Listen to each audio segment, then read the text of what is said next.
Jeopardy! Fans have ruled Thursday's final Jeopardy question is not exactly difficult but poorly worded and confusing. Contestant David Maybury also wrote off the clue on Reddit, and other major champions agreed it put a damper on Season 40's first week. After a summer of reruns and retooling, Jeopardy! Is back and buzzing as of Monday. Jennings, 49, is hosting the entire season solo, and Mayim Bialik will not be involved as it stands. That's far from the only big change to the highly anticipated Season 40. Instead of returning champion Lucas Partridge, 27 contestants from Season 37 are in for a 3-week second chance tournament due to Hollywood strikes. Thursday and Friday's matches consist of the winners of the first 3 games. Hari Parameswaran, a hardware engineer from Cupertino, California, faces Jill Tucker, an operations manager from Mileno, Oregon, and David, a magnetic engineer originally from Richmond, Virginia. They each advanced by winning earlier this week and are vying for $35 and a spot in the new Champions Wildcard event later this fall. Their scores of the first 2 games will be combined, with the overall winner declared tomorrow. So all 3, who lost their initial bouts in 2020 or 2021, had their game faces on. Come again. However, by the end of the first round, David took charge with $9,400, Jill $2,800, and Hari $2,200. Ken even remarked to David, "You're off to a great start."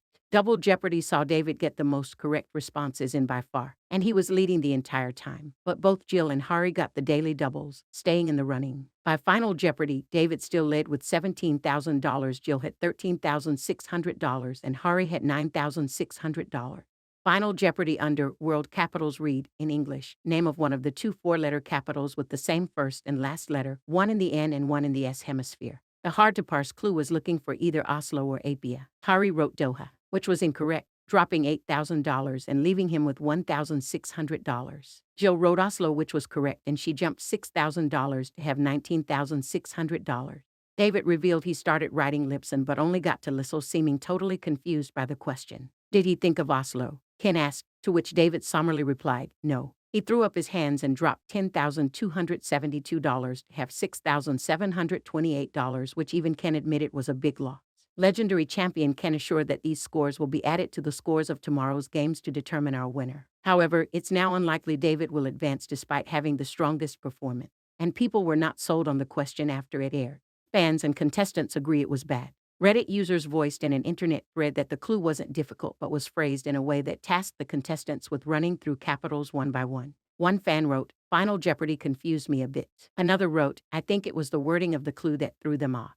A third agreed, "It's a terrible question because the difficulty isn't in knowing the information, but in parsing the question and rapidly scanning a list of about 190 capitals in under 30 seconds. Another wrote, "I'm not a big fan of these letter criteria geography Final Jeopardies. There's nothing particularly creative about them. You can know all the capitals cold, but mentally sifting through them by length and letter combinations in 30 seconds is a whole other beast."